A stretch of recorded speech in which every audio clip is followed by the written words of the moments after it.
Simple কিছু বোরখা লাগে। এই যে দেখেন, এই বোরখাগুলো পরে যাওয়ার পরে ডিজাইনটা আমার নিজের দেয়া, আমার নিজের দেয়া ডিজাইনটা। এই ডিজাইনটা আমি মক্কায় যাওয়ার সময় এয়ারপোর্টে যেই ওইটা আছে তোমাদের এয়ারপোর্টের, ওই ডিজাইনটার সাথে খুব সিমিলার, কিন্তু এইটাতে আমরা স্টোন ইউজ করি না, কারণ অনেকেই স্টোনটা পছন্দ করেন না, আবার অনেকেই চান যে আপু স্টোন ছাড়া। এই যে দেখেন খুবই সিমিলার কিন্তু ডিজাইনটা, এই দেখেন খুবই সিমিলার ডিজাইনটা। এইটাতে শুধু স্টোন করা আছে। এটা আমার হচ্ছে এয়ারপোর্টের ডিজাইনটা, আমি যেটা পরে এয়ারপোর্ট থেকে ভিডিও দিয়েছিলাম। এই যে, এই যে দেখেন, হ্যাঁ এইটার সাথে খুবই সিমিলার। এটা হচ্ছে স্টোন করা আর এইটা হচ্ছে স্টোন ছাড়া।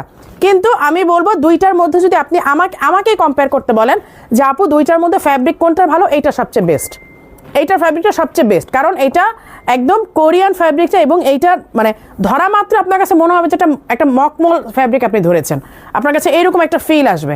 এই যে স্লিভটা হচ্ছে এইরকম এই করা, ইলাস্টিক করা, হ্যাঁ স্লিভটা ইলাস্টিক করা।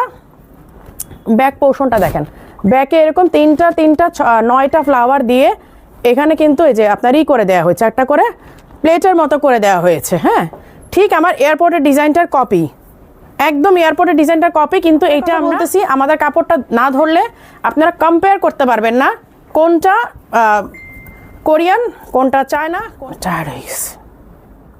সাবিয়া খান আপু 5700 টাকা আবায়াটা পরে অফিসে পিকনিকে গিয়েছিলাম, সবাই খুব সুন্দর বলেছে, আমার হাজব্যান্ডও পছন্দ করেছে। থ্যাংক ইউ সো মাচ আপু এত সুন্দর একটা রিভিউ দেওয়ার জন্য। এই যে এই হচ্ছে ব্যাক পোর্শনটা, এই হচ্ছে ফ্রন্টের কাজটা। হ্যাঁ একদম অ্যারাবিয়ান আবায়া, একেবারে অ্যারাব মেয়েরা যে আবায়াগুলো পরে ওরা কিন্তু খুব ভংচং পরে না, কিন্তু এরকম কাটিং শাটিং মানে বোরখা পরে সবসময়।